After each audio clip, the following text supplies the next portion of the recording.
রাজশাহী চাঁপাইনবাবগঞ্জ সোনা মসজিদ থেকে আমি আসাদুল আপনাদেরকে স্বাগতম। হ্যালো বন্ধুরা, আমি এখন বর্তমানে চাঁপাইনবাবগঞ্জ স্টেশনে আছি। এই যে রেলওয়ে স্টেশন আপনারা দেখতে পাচ্ছেন, অনেকটাই ভালো লাগার মতো একটা জায়গা।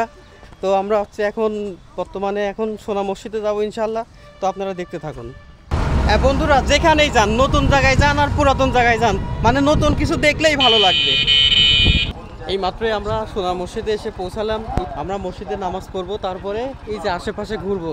তো আমার সঙ্গেই থাকুন আপনারা। ঐতিহাসিক সম্পর্কে একটু জানার একটু আগ্রহ ছিল, তাই আমি এখানে আজকে সরাসরি চলে আসলাম। আসলে একটু জানার জন্যে আসলাম আর কি, ঐতিহাসিক সোনা মসজিদ সম্পর্কে, এবং নিজের চোখে দেখব সেই শত শত বছর আগের সোনা মসজিদটুক। কথায় আছে 500 বছরের উপরে এই মসজিদটা তৈরি হয়েছিল। আমরা এখন নামাজ পড়ব, নামাজ পড়ে তারপরে আপনাদের মধ্যে শেয়ার করবো ইনশাআল্লাহ।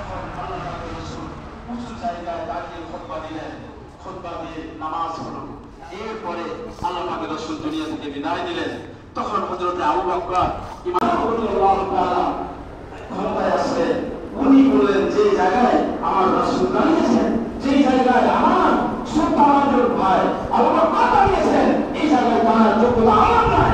সুতরাং আর কি করলেন, আর কি করে উনি ওখান থেকে দাঁড়িয়ে খুতবা দিয়ে নামাজ আদায় করলেন।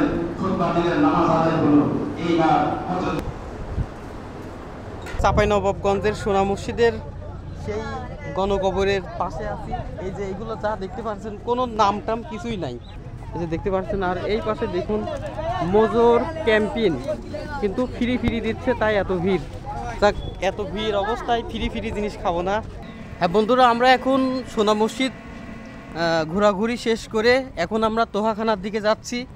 ওখানে সেই সোনা মসজিদ যিনি তৈরি করছিল তার মাজার আছে, ওইটাও আমরা ঘুরবো, আশেপাশে দেখব, আপনাদেরকেও দেখাবো ইনশাআল্লাহ। তো চলুন।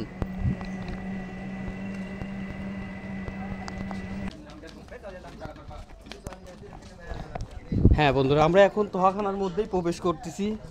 এই তোহাখানার সেই মাজার, ওই পাশে মাজার, আমরা ওখানেও যাব। আমি ভাবছিলাম ওইটা হচ্ছে মসজিদ, আসলে ওইটা মসজিদ না, এটাই সেই ঐতিহাসিক তোহাখানা মসজিদ বলে। আপনারা সেই ঐতিহাসিক তোহাখানা মসজিদের মধ্যে এখন দেখতে পারছেন, আমি সেই ওখানেই আছি। এই যে সেই দেখুন বন্ধুরা, আমার পিছনে যে মাজারটা দেখতে পাচ্ছেন, এটা হচ্ছে সেই সোনা মসজিদ যিনি তৈরি করছেন।